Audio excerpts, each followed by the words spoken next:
सुप्रभात बच्चों। आज का हमारा विषय है हिंदी के इस पाठ के बारे में हम लोग आज पढ़ेंगे बाल गंगाधर तिलक। हम लोगों में से लगभग सभी बच्चों ने बाल गंगाधर तिलक जी के बारे में सुना ही होगा।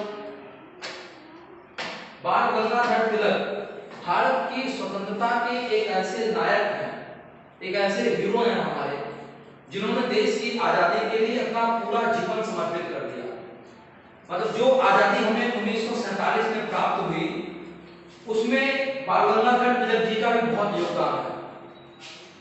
और इन्होंने भारत के लोगों के बीच में, जो भारत के लोग जो अंग्रेजी हुकूमत के शासन में गुलाम थे, जो अंग्रेजी हुकूमत के शासन में इतने दब गए थे कि अपनी स्वतंत्रता को भूल बैठे थे, उस स्वतंत्रता से परिचित करवाने के लिए उसमें बहुत एक जन जागरूकता है। लोगों को जा करके ये बताया कि हम, ये देश हमारा है, इसके मालिक हम हैं, हम पर कोई और शासन कैसे कर सकता है। यानी स्वतंत्रता का जो बोध था, जो हम भूल चुके थे, उस स्वतंत्रता के बारे में प्रत्येक भारतवासी को बताने का काम भारत के इस नायक ने, श्री बाल गंगाधर तिलक जी ने किया था। इनका एक बहुत प्रसिद्ध नारा है जो हम सब जानते हैं। वो नारा क्या है? स्वराज मेरा जन्म सिद्ध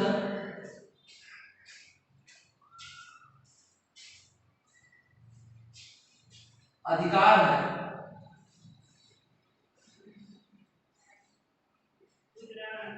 और मैं इसे लेकर रहूंगा।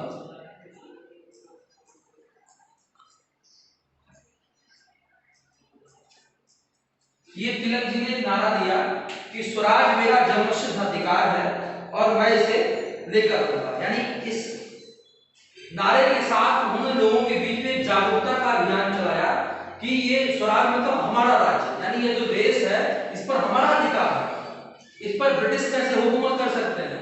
लेकिन चूंकि हम लोगों में एकता नहीं थी, उस समय भारत के लोग इतने जागरूक नहीं थे, उनमें इतनी एकता नहीं थी कि वो अपने अधिकार को जान सकें, तो उस अधिकार से परिचित करवाने में बाल गंगाधर तिलक जी का बहुत योगदान है और आज हम उसी बारे में पढ़ेंगे। तो इस पाठ के बारे में मैं आप लोगों को पढ़ के सुनाऊंगा और आप लोग उसको बहुत तल्लीनता पूर्वक, बहुत ध्यान पूर्वक सुनेंगे। ये बाल गंगाधर तिलक जी की एक कहानी है जो इन्होंने अपने बारे में आत्मकथा के रूप में लिखी है। एक बार अध्यापक ने कक्षा में छात्रों को गणित के कुछ प्रश्न हल करने के लिए दिए। कक्षा के सभी छात्र तल्लीन होकर मतलब ध्यान पूर्वक अपना कार्य कर रहे थे। एक छात्र चुपचाप बैठा था। शिक्षक ने उनसे पूछा, तुम गणित के प्रश्न क्यों हल नहीं कर रहे हो? छात्र ने कहा, मैंने प्रश्नों को हल कर लिया है। आश्चर्यचकित शिक्षक ने पूछा, कहाँ? तो छात्र ने कहा, मस्तिष्क में। शिक्षक, अच्छा तो उत्तर बताओ। बालक ने खड़े होकर शिक्षक द्वारा दिए गए सारे प्रश्नों को मौखिक रूप से ही हल कर दिया। अद्भुत प्रतिभा का धनी यह बालक गंगाधर तिलक था। बाल गंगाधर तिलक का जन्म 23 जुलाई सन 1856 ईस्वी को महाराष्ट्र राज्य के कोंकण जिले के रत्नागिरी नामक स्थान में हुआ था। इनके पिता का नाम गंगाधर राव और माता का नाम पार्वती बाई था। इनके बचपन का नाम केशव था। छोटा होने के कारण लोग इन्हें बाल कहकर पुकारते थे। बाद में यही नाम प्रचलित हो गया। इनके पिता की शिक्षा में गहरी रुचि थी। उन्होंने अपने पुत्र की शिक्षा दीक्षा पर पूरा ध्यान दिया। तिलक कुशाग्र बुद्धि के बालक थे। कुशाग्र बुद्धि मतलब तीव्र बुद्धि के बालक थे। विद्यालय जाने से पूर्व ही इन्होंने अनेक संस्कृत ग्रंथ याद कर लिए। इनकी प्रतिभा से शिक्षक बहुत प्रभावित थे। गणित, इतिहास और संस्कृत इनके प्रिय विषय थे। गणित के कठिन से कठिन प्रश्न में मौखिक रूप से ही हल कर लेते थे। किशोरावस्था के पूर्व ही इनके माता पिता का देहांत हो गया। इनका विवाह सत्यभामा बाई से हुआ, अर्थात इनकी पत्नी का नाम सत्यभामा बाई था। विवाह में इन्होंने दहेज में कुछ नहीं लिया। सन 1877 ईस्वी में उत्तीर्ण कर इन्होंने कानून की डिग्री प्राप्त कर ली। इसके बाद वकालत करने लगे। तिलक शिक्षा को स्वतंत्रता का अधिकार मानते थे, क्योंकि बाल गंगाधर तिलक जी ने यह महसूस किया था कि जो लोग पढ़े लिखे नहीं हैं उन्हें अपने अधिकार के बारे में पता नहीं है। यानी अगर उनको शिक्षा दी जाए तो शिक्षा प्राप्त करने के बाद वो अपने अधिकारों से परिचित हो सकेंगे और अपने जो उनके अधिकार हैं उसके लिए लड़ सकेंगे। इसलिए तिलक जो है शिक्षा को स्वतंत्रता का अधिकार मानते थे। इन्होंने यह भी अनुभव किया कि देशभक्ति और राष्ट्रीय चेतना जगाने के लिए शिक्षा के प्रसार के साथ साथ पत्र पत्रिकाओं का प्रयोग भी आवश्यक है। इन्होंने केसरी और मराठा नाम से समाचार पत्र भी निकाले। इन समाचार पत्रों के माध्यम से ये ब्रिटिश शासन के विरुद्ध संघर्ष करने का संदेश देते थे। पत्रों के माध्यम से इन्होंने स्वतंत्रता के प्रति लोगों में नई चेतना जगाई। इनके लेख सबका ध्यान आकर्षित करते थे। इनके कार्यों और विचारों के कारण सब लोग इनका आदर करने लगे और इनके नाम के साथ लोकमान्य शब्द प्रचलित हो गया। लोकमान्य का अर्थ है जो सबके द्वारा मान लिया गया हो, अर्थात तिलक जी सबको प्रिय थे, इसलिए इनका एक नाम लोकमान्य भी पड़ा। तिलक ने विधवा विवाह और महिला शिक्षा पे विशेष जोर दिया। बाल विवाह जैसी कुरीति का विरोध किया और मजदूरों की दशा सुधारने के लिए आंदोलन चलाया। इन्होंने स्वदेशी की भावना का भी प्रचार किया।